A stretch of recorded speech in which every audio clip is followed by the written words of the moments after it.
to the league.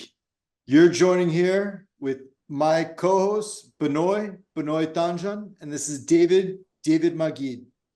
You give us 5 minutes, we'll tell you every single thing going on in the clean tech industry. First piece of news that a lot of us are aware of and are pending the outcome. ERCOT Texas market. Currently, what is being proposed is a dispatchable credit program. What this means is that energy storage and solar energy facilities are now being penalized regarding natural gas and other sources of generators.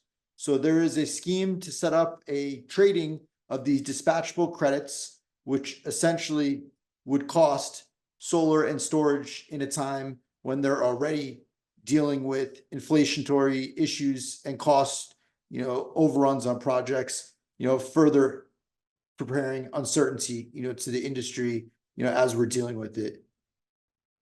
Next piece of information, before we close on that, let's all hope Mr. Governor Abbott does not pass that and shoots it down, because it is very uncompetitive to the ERCOT markets and undermines exactly everything that they're doing. So not going to happen. Let's keep our fingers crossed, hope to do the right thing. ENGIE, who also, speaking of ERCOT, ENGIE owns the most battery energy storage market in that entire market, which conveniently enough, there actually is an exemption within that current legislation that exempts that credit scheme from being applied for any facility operator that solely owns battery energy storage systems. Not sure if ENGIE qualifies or not, but something to note. Regardless, ENGIE actually just sold a stake in a 900 megawatt portfolio, and that stake, the amount is undisclosed. Ares is the buyer. Very interesting as we're seeing all this unwind within the market. And that's that. Thanks, David. That's pretty amazing news, or interesting news, about ENGIE, and obviously the sale, and then obviously what's happening in Texas, and hopefully Governor Abbott makes the right decision, what's best for the citizens and residents of Texas, because that's the most important. I was actually recently at Intersolar, which was in San Diego, California last month on February 27th and 28th. And that's actually the second largest solar conference in the US, compared to RE Plus. In this year, it's going to be in Las Vegas. This is primarily usually like a West Coast based conference. It's interesting because there was actually this Intersolar, a global participation in industry growth. The event attracted attendees from 59 countries and all 50 states. There's 500 exhibitors and 9,000 people who attended the conference, which is pretty amazing to me. And it was interesting to see how many foreign countries were there.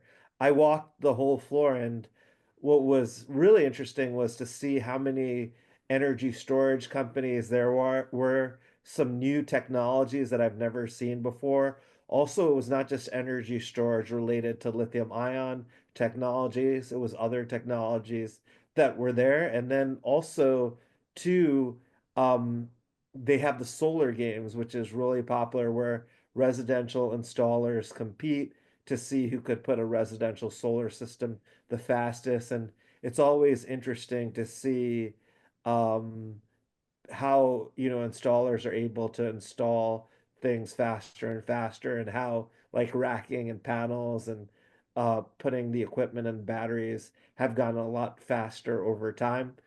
Obviously, like everyone at the conference was talking about policy and regulatory updates, obviously talking about the IRA and domestic manufacturing, specifically with the 45X manufacturing tax credit, and as well as the new administration. I think, people are hesitant about the new administration not being pro renewables, potentially a repealment of the um, IRA tax credits, which I think won't happen. But there was definitely concern and a lot of people talking about that. The other interesting thing too, I was, talking to different attendees. Some people were saying that less people came to this conference this year because they were concerned about the air quality because of the LA fires happening in early January. So I didn't actually really know about that until speaking to different people at the event. And that's that. Thank you for your time. You've enjoyed 5 minutes of the best information from the league. It would really help us out if you could promote our interviews or our news items in the energy industry by giving a like, 5 stars, and become a subscriber. Thank you for listening.